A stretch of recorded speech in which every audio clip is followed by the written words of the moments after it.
नाजरीन, आज हम बात करेंगे यूरिक एसिड के बारे में। यूरिक एसिड क्या होता है, इसकी नॉर्मल वैल्यू क्या होती है और किन वजूहात की बुनियाद पर ये बढ़ जाता है, ये सारी चीज़ें हम डिस्कस करेंगे। तो यूरिक एसिड नाजरीन ये एक बाई प्रोडक्ट है, ये एक फाजिल मादा है जो कि एक नॉर्मल लिमिट में तो हमारे खून में, हमारी बॉडी में पाया जाता है। जब उससे बढ़ जाता है तो ये काफ़ी सारी पेचीदगियाँ पैदा करता है, जिस्म में दर्द होना और भी काफ़ी सारी हैं, वो आगे जाके हम डिस्कस करेंगे। तो जब हम ज़्यादा प्रोटीन लेते हैं तो प्रोटीन की जब ब्रेक डाउन होती है, प्रोटीन जब जिस्म में जाके तोड़ फोड़ होती है, उससे एक चीज़ निकलती है प्योरीन। प्योरीन मज़ीद जब उसकी तोड़ फोड़ होती है तो उससे यूरिक एसिड बनता है। मतलब कि ज़्यादा प्रोटीन लेने से यूरिक एसिड बनता है और इसकी नॉर्मल वैल्यू जो होती है मुख्तलिफ आती है, लेकिन 3.5 से 5.5 तक या 6.5 तक मुख्तलिफ लैब्स में ये इसकी वैल्यू आती है। अगर 4 से 6 के दरमियान है तो इसको नॉर्मल गिना जाता है। तो नाजरीन, एक सवाल पूछा जाता है, क्या हमेशा ही यूरिक एसिड को हम ट्रीटमेंट की क्या करते हैं? मतलब कि यूरिक एसिड अगर बढ़ा हुआ है तो क्या ट्रीटमेंट ज़रूरी है? उसका जवाब ये है कि अगर आपका यूरिक एसिड एक ख़ास हद तक है, एक ख़ास लिमिट तक है, मतलब 7 तक चला गया, 8 तक चला गया है और उसमें आपको कोई अलामात ज़ाहिर नहीं हो रही, कोई दर्द नहीं हो रहा, कोई गुर्दे का मसला नहीं हो रहा, कोई पथरी नहीं है आपको, शुगर नहीं है आपको, ब्लड प्रेशर नहीं है आपको, गुर्दे का कोई मसला नहीं है, तो उसका इलाज ज़रूरी नहीं है। आप ग़िज़ाई तब्दीलियाँ करके उस मरीज़ को ठीक कर सकते हैं। अगर आपका यूरिक एसिड भी बढ़ा हुआ है और ये पेचीदगियाँ भी आपके साथ हैं, ब्लड प्रेशर बढ़ा हुआ है, गुर्दे में पथरी है, गुर्दों का मसला है, शुगर है और भी काफ़ी सारी वजूहात हैं, तो फिर इसको ट्रीट करना, इसका इलाज करना बहुत ज़रूरी है। ये हो गया पहला सवाल। और दूसरा सवाल हमसे ये पूछा जाता है कि इसकी नॉर्मल वैल्यू, पहले बता चुका हूँ 3.5 से 5.5 या 4 से 6, इसके अंडर हम नॉर्मल ही लेते होते हैं इसको। फिर ये पूछा जाता है कि कब इसका इलाज कराना चाहिए। जब इसकी नॉर्मल वैल्यू से बढ़ जाए वैल्यू और मुख्तलिफ और भी अलामात पेचीदगियाँ ज़ाहिर हो जाएं तो इसका इलाज कराना ज़रूरी है। अब वजूहात क्या होती हैं यूरिक एसिड के बढ़ने की? पहली बात, शराबखोरी, अल्कोहल का इस्तेमाल जो लोग ज़्यादा करते हैं, प्योरीन की प्रोडक्शन ज़्यादा होती है। प्योरीन जब ज़्यादा होगा तो उसकी जब ब्रेक डाउन होगी तो यूरिक एसिड बनेगा। फिर दूसरी बात, डाइट। हम डाइट में गुर्दे, कलेजी, लिवर, सिरिप ये शौक से खाते हैं और बड़ा गोश्त ये शौक से खाया जाता है। जब ये ज़्यादा खाएंगे तो ये प्रोटीन है, इसमें प्रोटीन ज़्यादा होती है, प्योरीन ज़्यादा होती है, यूरिक एसिड ज़्यादा बनेगा। तीसरी बात, पानी का कम इस्तेमाल करते हैं हम, इसकी वजह से भी यूरिक एसिड बढ़ जाता है। अब एक अहम बात मैं आपको बताने लगा हूँ नाजरीन, इसको आपने जहन में रखना है।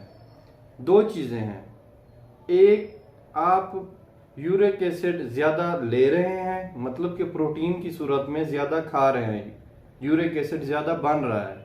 पहली बात तो ये है, इसलिए बढ़ जाता है। दूसरी बात, आप ज़्यादा खा तो नहीं रहे, लेकिन जितना जा रहा है जिस्म में वो जमा होता जा रहा है, वो बाहर एक्सक्रीट नहीं हो रहा, निकल नहीं रहा आपके जिस्म से। तो इसमें 2 वजूहात हो सकती हैं। एक तो इंटेस्टाइनल, आपकी आंतड़ियों की प्रॉब्लम हो सकती है, दूसरा आपकी किडनी का मसला, गुर्दों का मसला हो सकता है। इन 2 सूरतों में यूरिक एसिड बढ़ जाएगा आपका। इसके अलावा अब हम देखते हैं कि यूरिक एसिड की अलामात क्या हैं। नाज़रीन, यूरिक एसिड की सबसे बड़ी अलामत, वैसे तो आप जहाँ भी जाएं, क्लिनिक में जाएं, हर डॉक्टर ने यूरिक एसिड का टेस्ट लिखा हुआ है। किसी ने कहा पट्ठों में दर्द है, यूरिक एसिड का टेस्ट, किसी ने कहा जोड़ों में दर्द है, यूरिक एसिड का टेस्ट, किसी ने कहा सर में दर्द है, यूरिक एसिड का टेस्ट। नहीं, ऐसा नहीं होना चाहिए। यूरिक एसिड के बढ़ने की एक ख़ास निशानी होती है, आपके पाँव का जो अंगूठे का जोड़ है वो सूज जाएगा, रेड हो जाएगा, गर्म हो जाएगा, इन्फ्लेमेशन के साइंस आ जाएंगे उसमें। इट मीन्स कि यूरिक एसिड बढ़ा हुआ है। इसको हम गाउट कहते हैं, गाउटी आर्थराइटिस, क्योंकि जो यूरिक एसिड के क्रिस्टल्स होते हैं वो इस जोड़ में आके बैठ जाते हैं। जब ये अलामत आपके अंदर आ जाए उसके बाद फिर आपको बुखार हो या आपको जोड़ों में दर्द हो, पट्ठों में, फिर आपका यूरिक एसिड का टेस्ट होना चाहिए। अगर वो बढ़ा हुआ है तो उसका इलाज कराना चाहिए। अब इसकी अलामात यही हैं आपको जो बताई हैं कि जोड़ों, पाँव के अंगूठे के जोड़ में दर्द, इन्फ्लेमेशन हो, फिर बाकी जोड़ों में दर्द हो, बुखार हो और रेडनेस हो, ये अलामत है इसकी यूरिक एसिड के बढ़ने की। ये है एक्यूट अलामत, जब शुरू में होता है। जब एक दफ़ा हो गया, फिर ख़त्म हो गया, फिर हो गया, बार बार जब होता है ये क्रॉनिक हो जाता है। क्रॉनिक में फिर आपकी रिस्ट में, आपकी बाकी जोड़ों में, आपकी कोहनियों में, आपके घुटनों में ये भी दर्द चला जाता है, क्योंकि इसमें भी क्रिस्टल्स फिर ज़्यादा देर रहने की वजह से जमा होना शुरू हो जाते हैं। अब एक अहम सवाल हमारे पास आता है कि यूरिक एसिड के जो क्रिस्टल्स हैं ये अंगूठे के जोड़ में जाके क्यों जमा होते हैं?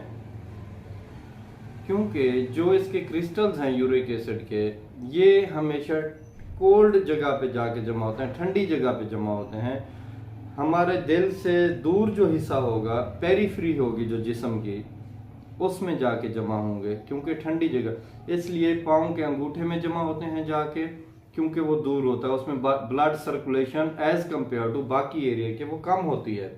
जब ब्लड सर्कुलेशन कम होती है तो वो जगह ठंडी होती है, हाथ पाँव ठंडे होते हैं, इसलिए वहाँ जाके जमा होता है। अब एक और अहम चीज़ आपको बताने लगा हूँ कि हम जहाँ पे चोट लगे, जहाँ पे इन्फ्लेमेशन हो, एक्यूट इन्फ्लेमेशन हो, हम कहते हैं जी वहाँ पे बर्फ़ की टकोर की जाए फौरी तौर पे।